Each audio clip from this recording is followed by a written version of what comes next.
كيف الملاذ وكيف الفرار عندما تحل الفتن؟ وأنا أجزم لكم أننا في وسط هذا الابتلاء، وأن أمامنا أياما لا يعلمها إلا الله، وإن دوننا بحارا ستقصف برعود وعواصف وقواصف وأمواج لا يعلمها إلا الله، ولا يثبت فيها إلا من ثبته الله.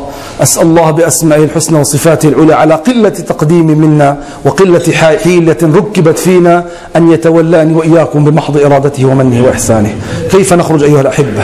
أولا بالعبادة والإطالة من العبادة، بإطالة قيام الليل، لأن قيام الليل شرف المؤمن، لأن قيام الليل نور العبد، بصلاة الفجر، لأن من صلى الفجر فهو في ذمة الله، لأن من جاء العتمتين نور الله قلبه ونور الله دربه.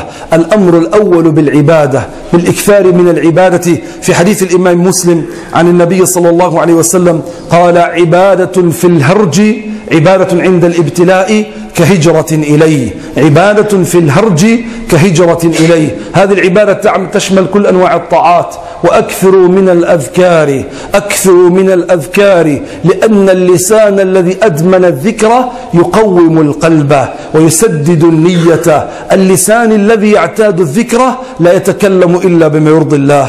اللسان الذي يتعود الذكر يسدده الحق جل وعلا، يؤيده المولى جلت أسماؤه. نحن في زمان الإكثار من الذكر من أعظم ما يتقرب به إلى الله، والإكثار من العبادات. أقصد بالعبادات هنا النوافل فضلا عن الواجبات والمفترضات، أقصد الطاعات القربات. قال الإمام النووي رحمة الله عليه في شرحه على مسلم على الحديث الذي تلوته آنفا وهو عبادة في الهرج كهجرة إليه، قال الإمام النووي رحمة الله عليه: المراد بالهرج هنا الفتنة واختلاط أمور الناس، وسبب كثرة فضل العبادة فيه أن الناس يغفلون عنها ويشتغلون عنها ولا يتفرغ لها إلا الأفراد. الأمر الثاني اجتناب مطارح الفتن، أن تتجنب أماكن الفتن. الذي يحدث معنا أننا نتجنب إتيان مطارح الفتن، إتيان مطارح النقاش، إتيان مطارح الاختلاف. نناصب أسهمنا ونشهر أسيافنا وألسنتنا في أعراض الناس وفي دين الناس وفي معتقدات الناس وفي كل شيء. السنة أن تبتعد عن ذلك، إلا كما أسلفت في الخطبة الأولى عند التقسيمات التي يجب على أهل العلم أن يبينوها وأن يوضحوها. وإذ أخذ الله ميثاق الذين أوتوا الكتاب لتبيننه للناس ولا تكتمونه. قد ورد: إذا رأيت الناس قد مرجت عهودهم وخفت أماناتهم وكانوا هكذا، وشبك بين أصابعه صلى الله عليه وسلم. فقمت إلى شبك الراوي، يقول الراوي: فقمت إليه إلى النبي صلى الله عليه وسلم فقلت: كيف أفعل عند ذلك؟ جعلني الله فداك. قال النبي صلى الله عليه وسلم: إلزم بيتك، إلزم بيتك أيها الشاب، إلزم بيتك، ولا تتكلم في إخوانك، لا تتكلم في المجاهدين، لا تتكلم في الدعاء، لا تتكلم في العلماء الصادقين، لا تتكلم حيث ليس لك أهلية الكلام.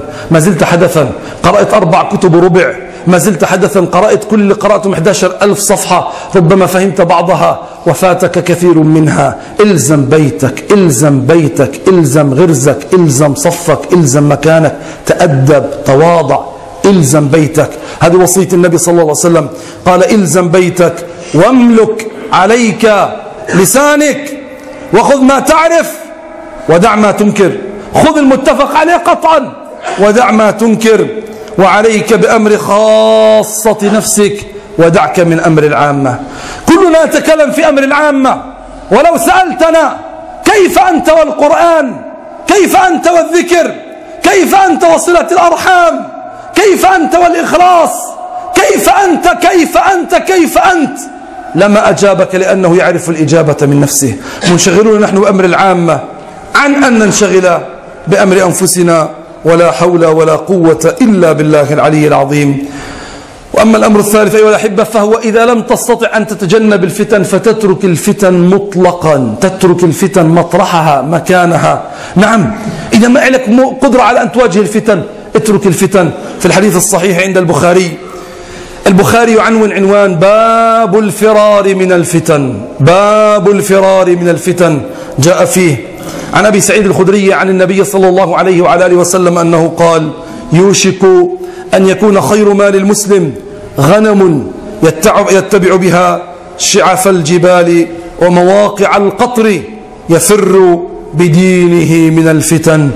وأما الأمر الآخر فإن لم تستطع كل ذلك وسجلها عليه وقلها لمولانا يوم القيامة: إن لم تستطع كل ذلك فعند ذلك وعند ذلك فقط لك أن تدعو الله بالموت. في الحديث الصحيح: اثنتان يكرههما ابن آدم يكره الموت والموت خير للمؤمن من الفتنة. يكره الموت والموت خير للمؤمن من الفتنة، ويكره قلة المال وقلة المال أقل للحساب. أسأل الله أن تكون كل كلمة خالصة لوجهه الكريم. اللهم إن خرجت كلمة لغير جلالك فإني أتوب إليك، فاجعلها وسددها واجعلها خالصة لوجهك الكريم. وأسأل الله بعد أن تكلمت لغير أن أكون